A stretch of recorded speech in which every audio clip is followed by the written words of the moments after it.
अस्सलाम वालेकुम नाज़रीन, सुराब का आपसे मुखातिब है। नाज़रीन, पाकिस्तान के अंदर prominent investigative agency NCCIA, national cyber crime investigation agency, इनके ऑफिसर्स को जो उठाया जा रहा था, गायब किया जा रहा था, इनके हवाले से खबर आई है और ये बहुत बड़ी खबर है। अब इसका भी सीरा खुरा जाकर मिल रहा है नाज़रीन डकी भाई के साथ। डकी भाई जिसने एक बतख लगाई हुई है अपने प्रोफाइल के ऊपर। डकी भाई जो एक फैमिली व्लॉगर है, लेकिन ये आम लोग नहीं है। इनके पीछे लॉबीज हैं जो कि महसूस हो रहा है। इनके पीछे बड़ी तगड़ी पार्टियां हैं, तगड़ी पार्टीज हैं जो इन्हें बैक कर रही हैं, सपोर्ट कर रही हैं, बल्कि इदारों को नाज़रीन खरीद रही हैं। ये आपके सामने रख देते हैं।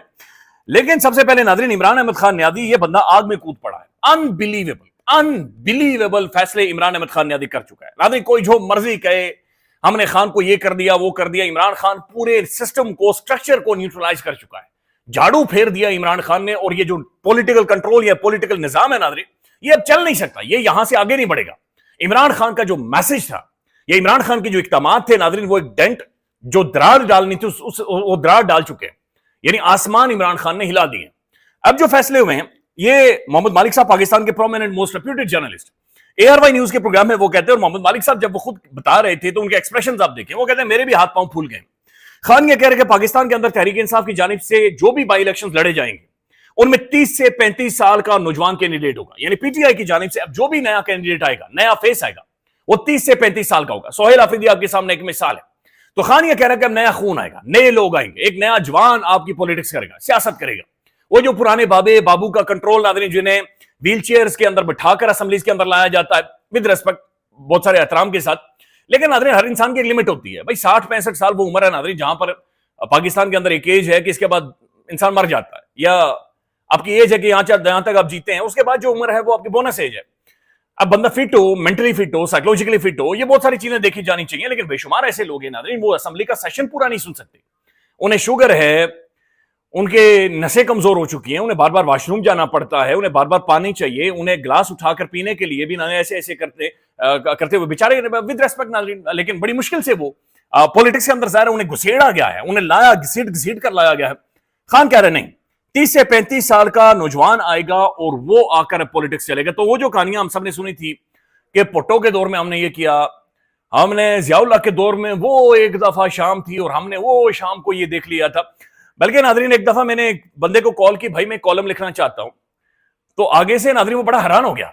उसने कहा भाई तू कॉलम लिखेगा, खुदा का खौफ कर, कॉलम लिखने के लिए 40 से 50 साल चाहिए, कम से कम 800-1000 तुमने किताब पढ़ी होनी चाहिए। वो देखो जामी साहब, शामी साहब, फलाना साहब, तू पहले 30-40 साल खुद को घिसा, और इतना घिसा कि जवानी घिसा, अपना लड़कपन घिसा, पता नहीं क्या क्या घिसा, और उसके बाद आकर जनाब ये सामने।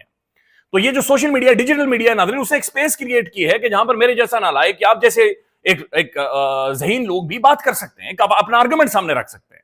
यानी अब हमने अगर फोटो का दौर नहीं जिया हुआ तो ये हमारी गलती नहीं है, लेकिन हम उसे सीख कर आगे बढ़ सकते हैं। आज तारीख आपके सामने है, ये जो कुछ आज हो रहा है, ये एक क्लिक के ऊपर आपके सामने आ जाता है। तो वो जो एक कंट्रोल था नाज़रीन, वो जो एक लाइन थी, वो जो बाबू का कंट्रोल था, इमरान खान ने उसे मुकम्मल तौर पर न्यूट्रलाइज कर दिया। फिर नाज़रीन इमरान खान ने दूसरा पैगाम यह भेजा है कि भाई फौरी जाओ और मुरीद के में जलसा करो।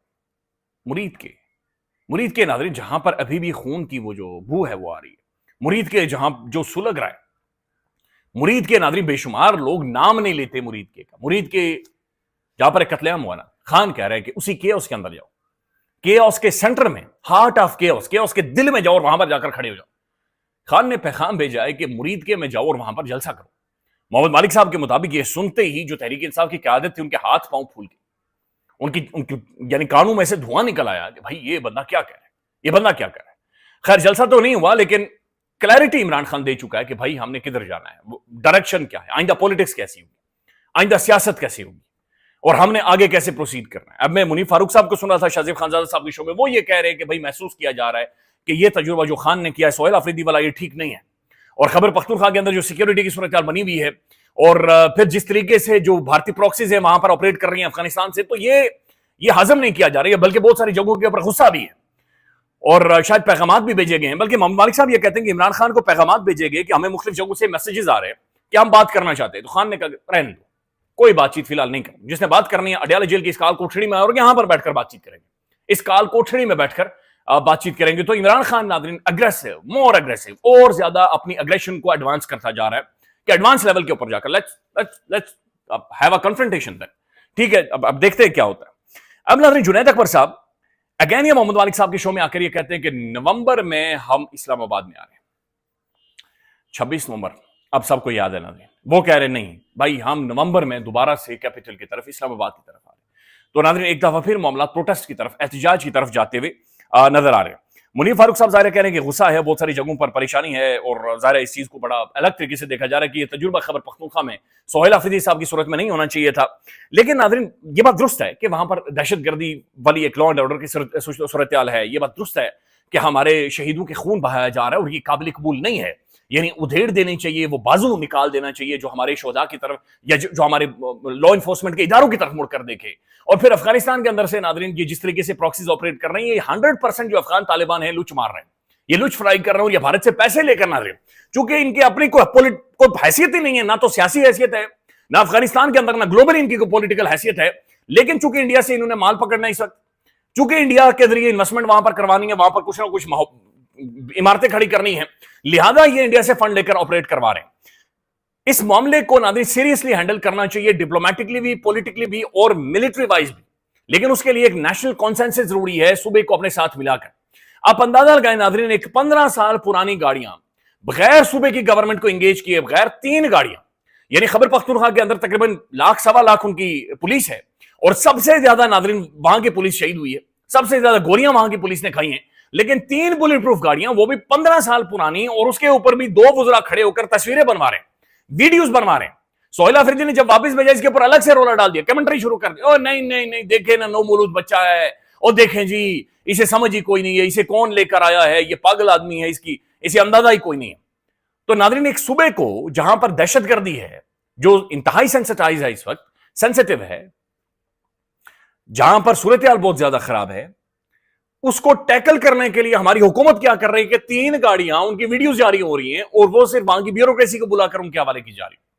अब सोहेल आफरीदी ने वो गाड़ियां वापस भेज दी हैं नादरीन, लेकिन इसके ऊपर नादरीन बाकायदा से ट्वीट किया है सरफराज बुख्ती साहब ने, और उन्होंने कहा कि जनाब अगर सोहेल आफरीदी साहब गाड़ियां नहीं ले रहे तो ये गाड़ियां मेरे हवाले की जाए।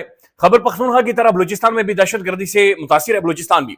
वजीर दाखिला मोहसिन नकवी से दरखास्त है कि अगर खैबर पख्तूनख्वा हुकूमत बुलेट प्रूफ गाड़ियां लेने से इनकार कर रही है तो उन्हें हुकूमत बलूचिस्तान को मुंतकिल कर दिया जाए ताकि दहशतगर्दी का मौसर मुकाबला किया जा सके। तो 3 गाड़ियां, वही वाली 3 गाड़ियां, वो उन्होंने भेज दी हैं जनाब, 15 साल पुरानी है बहरहाल, और उन्हें भेज दिया गया है अब बलूचिस्तान की तरफ। अब नाज़रीन, अब कहने का मकसद यह है कि भाई एक नया सीएम है, उसने अपने लीडर से मिलना है, उसकी काबीना अभी तक नहीं बनी हुई है, हमने मिलकर चलना है या मिलकर नहीं चलना, ये डिसाइड करें, फैसला करें। नादरीन पंजाब हो, खैबर पख्तूनख्वा हो, बलूचिस्तान हो, कश्मीर हो, सिंध हो, जब तक कलेक्टिव सब मूव नहीं करेंगे तो ये मुल्क आगे नहीं बढ़ेगा। We need to move collective. अगर पीटीआई के कंसर्न्स है खैबर पख्तूनख्वा के अंदर बहुत सारी चीजों को लेकर, आपने बैठना है, मुलाकात करनी है, आपने डिस्कस करना, आपने डिस्कस करके सॉर्ट आउट करके चीजें आगे लेकर जानी। अब नादरीन दूसरा जो मामला है, ये एनसीसीआई के जो ऑफिसर्स अगवा हो रहे थे, ये बड़ा एक शर्मनाक मामला था, और ये बहुत खौफनाक था, और ये बहुत डरावना था कि एक ऐसा एजेंसी, एक ऐसा इदारा जिसे क्राइम इन्वेस्टिगेट करने के लिए बनाया गया है, और जिसने साइबर क्राइम को काउंटर करना है, जिसने सोशल मीडिया के जरिए, बैंक अकाउंट्स के जरिए लोगों को के साथ जो फ्रॉड हो रहे हैं उसे काउंटर करना है, उनके अपने ऑफिसर्स, और बाकायदा से नादरीन एक designated officers, deputy director, director operations, ये सब लोग उठाए जा रहे हैं। अभी तक की इतलात के मुताबिक 5 ऑफिसर्स को उठाया गया। अब मोहतरम मंसूर अली खान साहब ने इसके ऊपर व्लॉग किया है, और वो ये कह रहे हैं कि ये लोग उठाए गए हैं या गिरफ्तार हैं, ये मिलिट्री इंटेलिजेंस के पास है। ये पाकिस्तान के अगेन एक हसास तरीन इंटेलिजेंस का इदारा मिलिट्री इंटेलिजेंस के उनके पास है, और वो ये कह रहे हैं कि जनाब जो डकी भाई के केस में, और डकी भाई के ऊपर नादरीन मामला क्या है कि उसने जुआ एप्लीकेशंस को, या जुए की कंपनीज को, एप्लीकेशंस को प्रमोट किया पाकिस्तान के अंदर कि भाई आप लोग जुआ खेलें और दिनों दिन में आप अमीर हो सकते हैं। यानी पाकिस्तान के अंदर नाज़रीन गुर्बत इस वक्त 50-55% है, गुर्बत की लकीर से लोग नीचे हैं, और सबसे ज्यादा आपकी यूथ बेरोजगार है, नौजवान बेरोजगार है। अब डकी व्लॉग करते हुए, यानी वो अपनी बीवी को गाड़ी गिफ्ट कर रहा है 2-2.5 करोड़ की, भाई इधर यानी टमाटर खरीदने की हमारी औकात नहीं है, 2-2.5 करोड़ की नाज़रीन गाड़ी तो खैर बीवी को दे रहा है, चल भाई तू दे दे गाड़ी, जो मर्जी कर ले, लेकिन उसके बाद वो एप्लीकेशंस भी बता रहा है जो कि जाली हैं, जो कि ठगी है, जो कि 2 नंबरी है, कि भाई इन एप्लीकेशंस पर जाएं, आप जुआ खेलें और जुए से आप पैसे कमा सकते हैं, और बहुत बड़ी बड़ी अमाउंट्स बता रहे हैं। और इस चीज ने, उन एप्लीकेशंस ने नाज़रीन लोगों को अरबों रुपए के टीके लगाए, ठगा, बल्कि जमीनें लोगों की बिकवाई हैं, गाड़ियां बिकवाई हैं, पूरी एक जनरेशन, पूरी एक नस्ल को नाज़रीन इन्होंने اس ٹریپ کے اندر لیا ہے اور اس سے فائدہ اٹھایا. اب ناظرین ڈکی بھائی اس چیز میں کے اندر پکڑا گیا اور اس کے بعد جو این سی سی آئی اے کا انویسٹیگیشن آفیسر تھا جو انویسٹیگیٹ کر رہا تھا اس سارے معاملے کو, اس نے ڈکی بھائی کے وکیل کو کہا کہ بھائی رشوت دو, مال دو, آؤٹ آف دا کورٹ ہم سیٹلمنٹ کر لیتے ہیں. یہ منصور علی خان صاحب کے ولاگ کے مطابق تقریباً 1.5 کروڑ روپے ایک فرنٹ مین کے ذریعے این سی سی آئی اے کے ڈکی بھائی کے کیس میں انویسٹیگیشن آفیسر کو باقاعدہ سے دیے گئے. انبیلیویبل. اندازہ لگائے جو ادارہ جس نے یہ روکنا ہے وہ خود رشوت لے رہا ہے اور ڈکی الگ سے رشوت لے رہا ہے جوا کمپنیوں سے ان کی جعل سازی کو پروموٹ کرنے کے لیے, اور جو ادارہ انویسٹیگیٹ کر رہا ہے وہ ڈکی کو ریلیف دینے کے لیے الگ سے رشوت لے رہا ہے. یہ سسٹم چل رہا ہے پاکستان کے اندر, یہ نظام چل رہا ہے. اس کے بعد ناظرین وہ کہہ رہے ہیں کہ ظاہر ہے ایم آئی اسے فالو کر رہی تھی اور ایم آئی نے جب ساری چیزوں کو دیکھا تو پتا چلا کہ پوری ایک لیڈ ہے جو کہ آ رہی ہے, یعنی فلانا بھی لے رہا ہے, فلانا بھی لے رہا ہے, فلانا بھی لے رہا ہے, فلانا بھی لے رہا ہے. تو ہائی پروفائل کیسز ایسے لوگوں کو گرفتار کر کے اس کے بعد ناظرین ایک نئی پیرالل اکانومی جنریٹ کی جاتی ہے اور یہ کروڑوں روپے رشوت کے مد میں لے رہے تھے. لہٰذا انویسٹیگیٹ کیا جا رہا ہے اور مبینہ طور پر یہ مان بھی چکے ہیں کہ جی ہم نے پیسے اٹھائے, ہم نے ان سے مال اٹھایا. اب جو ناظرین یہ جوا کمپنیز ہیں یہ معاملہ اتنا سمپل نہیں ہے, یہ صرف ڈکی بھائی خیرہ کو پیسے نہیں دیتی بلکہ ہماری کرکٹ کے اوپر بھی یہ پیسے لگاتی ہیں. پی ایس ایل کے اندر ناظرین بے شمار ایسی جوا کمپنیز ہیں جو کہ شرٹس کھلاڑی پہنتے ہیں, ان کی شرٹوں کے اوپر ان کے لوگوز باقاعدہ سے موجود ہوتے ہیں.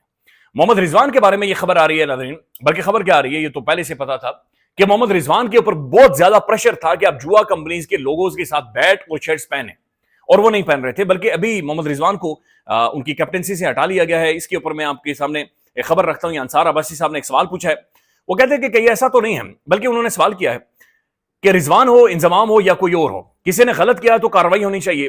کیا کوئی کارروائی کی گئی ہے؟ اگر نہیں ہوا تو کیا آدھا جھوٹ اور آدھا سچ پھیلایا جا رہا ہے, یا انضمام یا رضوان پی سی بی سے طاقتور ہیں؟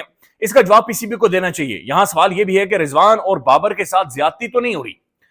کہیں ایسا تو نہیں ہے کہ رضوان اور بابر کو کرکٹ میں جوئے کی کمپنیوں کی مخالفت کی وجہ سے نشانہ بنایا جا رہا ہے؟